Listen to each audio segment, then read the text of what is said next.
Marcus, what really stood out to me, man, from watching our highlight video, just this one that I watched right here, the part one, was just your accuracy, and just especially on some of your quick stuff and your short touchdowns and stuff like that. Just the zip on it, you put it there where it needs to be. That's what really stood out to me. Okay, now uh, my suggestions for your highlight video are the following. Okay, first thing is to add an information slide at the beginning. The best way to go about doing this is to go on Canva. All right, this is free. You'll go on there, you'll go to one of their slides, and on that slide, you'll put the information of your name, school, graduation year, position, height and weight, X account, email, and phone number. Okay, put that information on the left, put a picture of you on the right, download that, and then upload that to the very first thing on your video. Okay.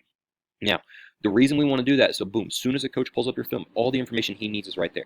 Okay, how he can follow you on X, how he can know what email to send you a questionnaire to, and how he can get in contact with you via phone number. All right, that's all going to be very helpful to them because their time is so short and valuable. If they have to go track down that information, they might pass on you. Okay, and personally, I've had to do that before. They're watching 60 to 100 kids in a day. All right, and they're trying to get as much film watched as they can and get a true good evaluation. When they have to maybe go spend 5 minutes instead of just a quick second on trying to find information on a kid, they might pass on it. Okay, so we don't want that to happen to you. So that's really going to pay dividends for you. Okay, now I do want to point out. Okay, I just broke down for this evaluation the sophomore season highlights part one. Okay, and I looked at part two and everything else, and I saw you had all your clips on there. But what we're going to do is we want to condense everything into one highlight video. Okay, we need to have just one true highlight video, not part one, part two, or long touchdowns, short touchdowns, all that type of stuff. Okay, we want to have one true highlight video. Okay, so how I did everything, all right, that we're getting ready to go through, okay, is going to be from this one right here.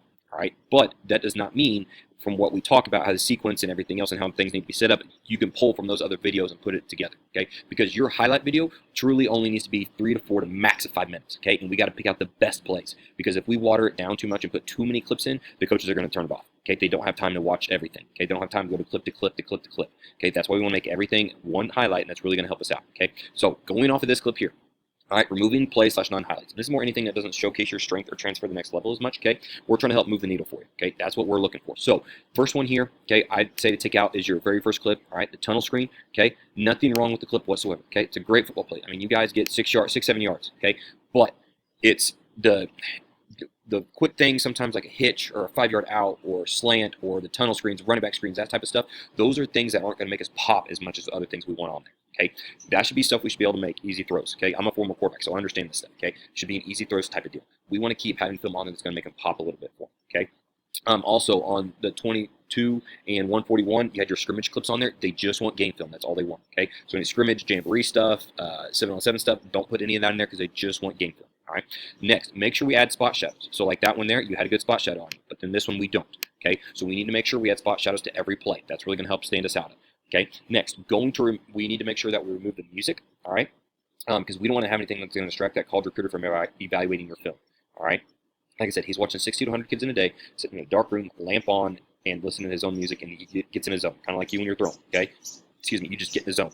All right, and that's the exact same thing that they're doing. Okay, they're watching that many kids in a day, and they're just getting in a zone. And we don't want to have music pop up that kind of gets as a distraction to them. That's going to get them out of that zone. So that's why we want to make sure that we take that music off. Okay. Next, go into the sequence of plays. All right, and like I said, this is kind of where all of your film that you got within your on your channel. Okay, that's where we want to combine everything. Okay, now within this, all right, we want to put our best plays first. Okay, and we want to order everything pass to run. All right, pass to run, best plays first, because we want to capture that coach's attention early to keep him watching longer and longer. All right, so with how we're going to set everything up, you want to have long TDs, so anything pass to run there. Then your short TDs, so your 25 and in type of stuff, pass to run there. Explosives, anything 15 to 20 plus yards down the field, again, pass to run. And then your movements, so sometimes like your scrambles or throwing on the run or stepping up in the pocket, or if it's just a design quarterback run, okay, extending the play type of deal, but maybe not necessarily that explosive play with that. That's the type of stuff we're looking for there. And then your remaining offensive highlights, okay. This is not necessarily an explosion play, but still a play that showcases what you can do. Throwing a 10-yard out route, okay? Throwing a comeback, throwing a dig over the middle, all right? Those type of things are what we're kind of there to keep their attention, stuff like that, okay? So off this film that we just went over, okay, I'm going to show you what I've chosen for you, okay? So at the 6-second mark, this one right here, this next play, okay? The big explosive long touchdown run. Okay, since we don't have any long pass touchdowns, that's why this one would be first. Now, you got long pass touchdowns, boom, put those ahead of this one. But this is the one we want to start out with, okay? The better the clip, you kind of put your best clip and then just keep tapering from there, all right? So, example, we go to the next one after this, the 14-second mark, okay? Boom. This is the accuracy I'm talking about. Good timing, not too much air, right where it needs to be, good ball, okay? Now, if it is incomplete, okay, we need to make sure we take this off as well, okay? Just wanting to let you know, because if they see this, all right, looks complete, but then if the coach keeps watching it, they may see this, all right. If they say incomplete, he drops it or something like that, drops a hitch, whatever it is, we need to take those out as well. Okay, so that's one you could take out, all right. But then you go to the 39-second mark, okay, right here, all right.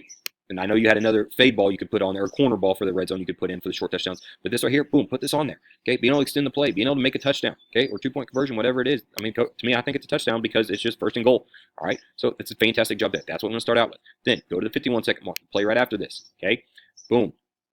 Good arm strength, showing it off. There's the accuracy, boom, right over the DB. That's exactly where that ball needs to be. Give that guy a chance, not too far out, not behind him, anything like that. Good ball. Okay, and we'll bump up here just a little bit to the 110 mark here. Okay, explosive play with our legs. Okay, it's explosive, showing what we can do. All right, that's what we're still doing here. Okay, that's what they're looking for. And then we go to the movements. Okay, the 30-second mark right here. All right, again, this is why it's a designed run. Okay, but we don't get 15, we get 8. Okay, still showcasing what we can do with our movements there. All right, that's really going to pay dividends there. Okay, so but that's where all that's going to help out and going from there, how to order everything and all that stuff. Okay, so like I said, add that information slide.